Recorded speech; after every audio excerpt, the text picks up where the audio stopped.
Hey everybody, it's Jeremy Osterberger with BIC Alliance and BIC Magazine. I'm honored to be joined by Hector Rivero, President and CEO, Texas Chemical Council and Association of Chemical Industry of Texas. Today we're going to get into an update on the Texas chemical industry, including a legislative outlook, discuss future priorities for industry as we get through the November presidential election, and we'll also cover TCC's priorities heading into 2021.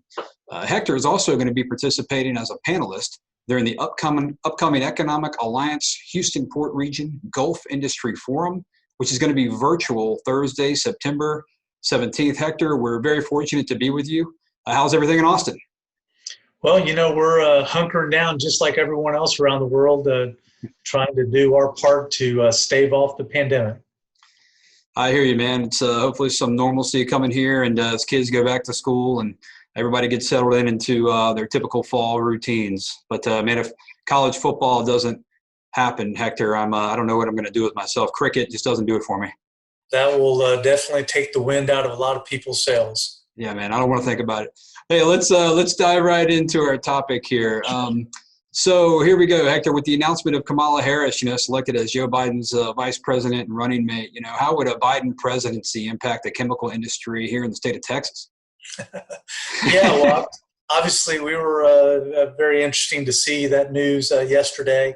As you can imagine, our industry has support from both Republican and Democratic office holders at the state and federal level. What's important is that we have a president that recognizes the importance of our industry and how important our industry is to our global economy and the high-paying jobs that our industry creates, but more importantly for the innovations and technology and the products that our industry produces that improve the quality of life for billions of people around the world, especially during the current pandemic. Our industry has led the fight against the coronavirus to increase production of materials for high-demand PPE, such as face masks and gloves, gowns and face shields, and goggles for our hospital workers and first responders, but also things like hand sanitizer, disposable packaging, cleaning and sanitation products, and even plexiglass at restaurants and retail facilities. We need national leaders that support a fair and balanced tax policy, a balanced trade policy, a fair legal system, and environmental regulations that are based on sound science. And Hector, for just taking our audience back, back to the last Texas state session, how has legislation from the last session in the state of Texas, the 2019-2020 session, impacted the state's chemical industry today? Yeah, last session was a very important session. There were numerous new laws passed this past legislative session that we supported and directly benefit our industry, our people, as well as the environment. Just a few of those to mention for you, Jeremy. In the area of tax policy, we saw some meaningful tax reform, a 2.5% trigger on property tax increases without voter approval. That's something that I think that all homeowners and property owners will be appreciative about. We also supported Chapter 312 of the Texas Tax Code. It was extended this past session for another 10 years, allowing local governments to offer critical tax incentives that attract new industry investment. So that was very timely and very well needed with all the investments we're seeing in our state. We specifically also worked on expedited permitting.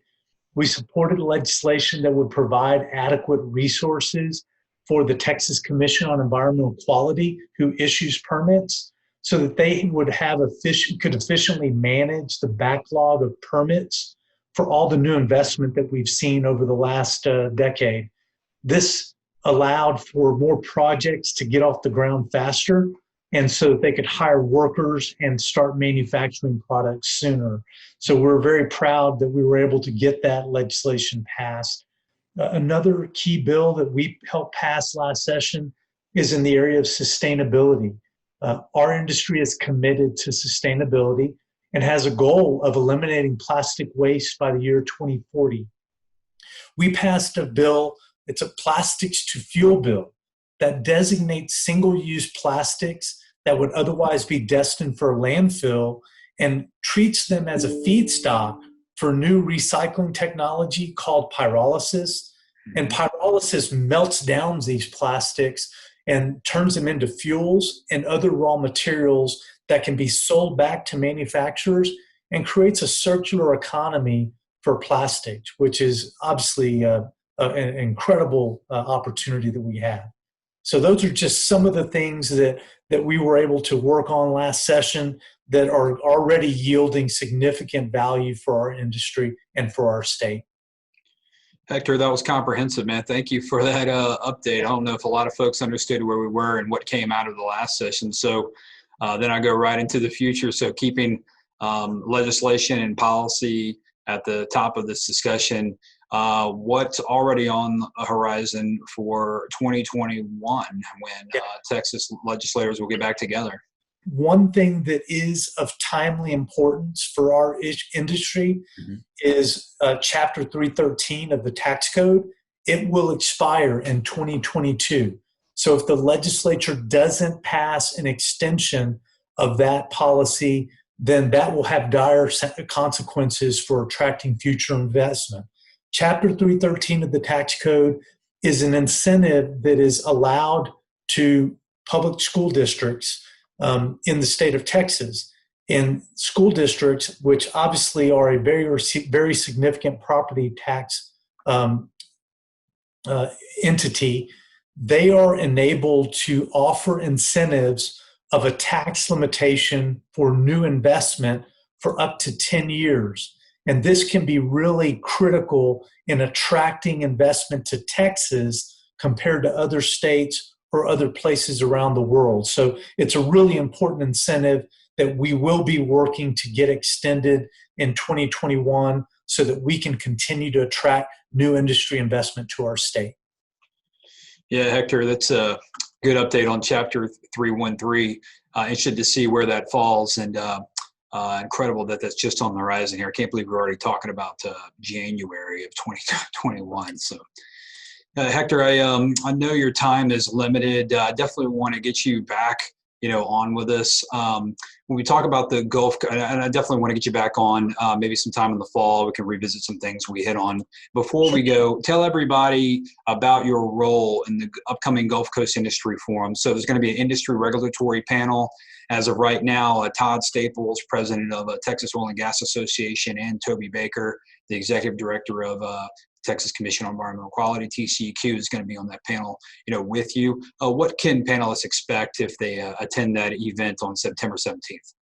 Yeah, well, I'm real excited for the Gulf Coast Industry Forum, and I know that Chad Burke and his team at the Economic Alliance will do an outstanding job of conducting this incredible seminar virtually.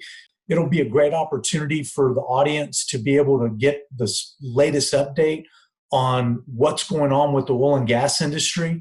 As you know, they have had a double whammy, both impacted by the pandemic and the fact that people have been traveling less in the spring and into the summer, but also they've been impacted by some international policy changes that have relatively impacted oil prices globally. So it'll be good to hear from Todd Staples about that.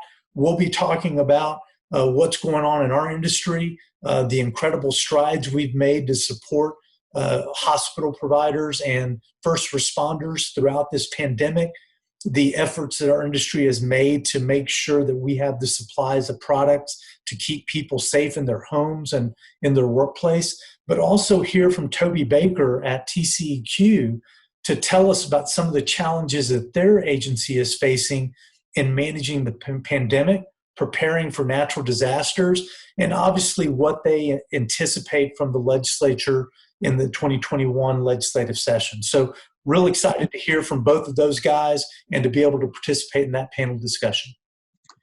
Well, Hector, thank you so much for being with us today, and we'll certainly have you back on soon enough. Yeah, absolutely. As I mentioned in the opening, the Economic Alliance Houston Port Region's Gulf Coast Industry Forum is going to be virtual September 17th. Hey, if you want to join us, visit allianceportregion.com. You can get there and register for the event. The roster of panelists and speakers is first class. Hey, look, to all our audience, we really appreciate you joining us today. For more videos, visit bicmagazine.com. And remember, it's what we do together that counts.